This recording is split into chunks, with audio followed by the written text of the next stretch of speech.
South Ops Fire Weather Webcast for Wednesday, June 11th. I'm your host, Kristen Stewart.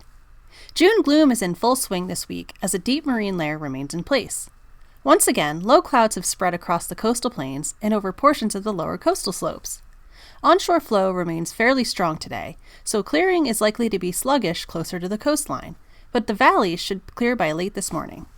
As is typical this time of year, some beaches may be socked in the clouds all day. Away from the marine influence, abundant sunshine and warm temperatures are expected today as high pressure remains the primary weather feature across the west coast. High pressure over the western U.S. is a little weaker than it was earlier this week, and as a result, temperatures will cool around 1 to 3 degrees over yesterday across the region. Despite the slight cooling, temperatures will still be several degrees above normal in most areas. High temperatures will range in the 80s to low 90s across the coastal valleys once clouds are able to clear. The beaches will remain cooler in the 70s at best with sufficient clearing. Far from the marine influence, the Central Valley and high desert will be warmer in the upper 90s to near 100, and the low desert will be quite toasty, nearing 110 degrees. Due to the deep marine layer, humidity will remain high across the coastal plains today. Minimum humidity elsewhere, above and away from the marine layer, will be largely around 10 to 20%, as high pressure remains in control. The deserts and higher Southern California peaks will remain drier, with minimums in the 5 to 10% range.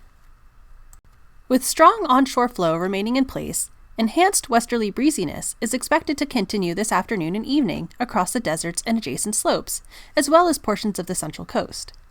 Gusts of 20 to 40 miles an hour will be common over these areas, with occasional higher gusts in localized spots.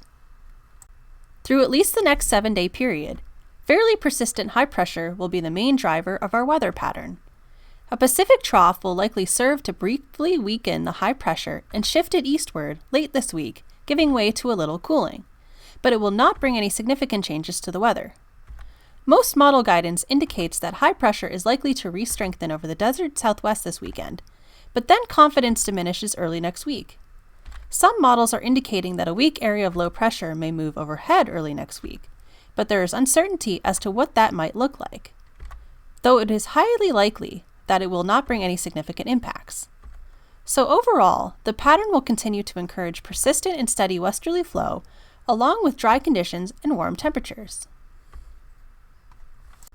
A Pacific trough will bring some moderating effects on the high pressure late this week, leading to around 1 to 3 degrees of cooling across the region on Thursday and again on Friday.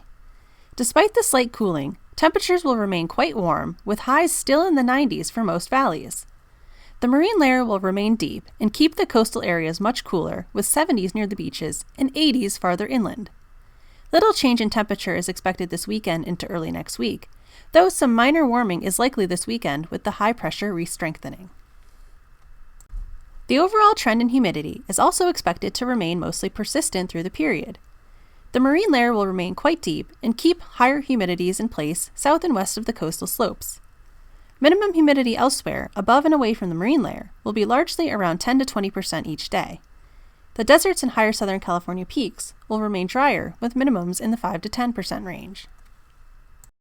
The overall trend in wind is also expected to remain mostly persistent through the period. For most areas, winds will be primarily diurnal and terrain-driven through the period. For the deserts and adjacent slopes, as well as portions of the central coast, breezy westerly winds will continue during the afternoon and evening hours. Gusts of 20 to 40 miles an hour will be common over these areas, with occasional higher gusts in localized spots. We will see steady, and in some cases, significant drying trends in our dead fuel moistures over the next week, with the biggest drops coming across the interior away from the marine influence. Check out this example of the Southern Sierra PSA. We are just slightly below normal and well above critical thresholds at the moment, but by this weekend and early next week, may be approaching or even exceeding record dry 100-hour dead fuel moisture for this time of year. This will be the case across other PSAs as well, especially in Central California, so we are quickly approaching peak fire season conditions soon. The warm, dry, and at times breezy weather conditions should lead to gradually increasing significant fire potential over the coming days above and inland from the marine layer. Based on recent conditions and the outlook through the period, the probability for a large fire this week has now increased to a level where we should be this time of year. these weather conditions may push us into an elevated probability for large fire by this weekend. This potential is well warranted based on the 4,000-acre ranch fire that broke out yesterday despite pretty benign weather conditions. Fire potential will still be mainly concentrated in cured-out, grass-dominated fuel types. Live fuel moistures generally remain in unreceptive territory, but they will see steady, though not rapid, declines in this warm and dry weather pattern. In some cases, the live fuels may start to trend towards levels where they could support or at least not significantly inhibit fire spread.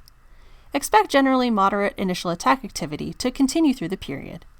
And that's all I have for today. Thanks for tuning in. Our next webcast will be on Thursday, June 12th. Have a fantastic day.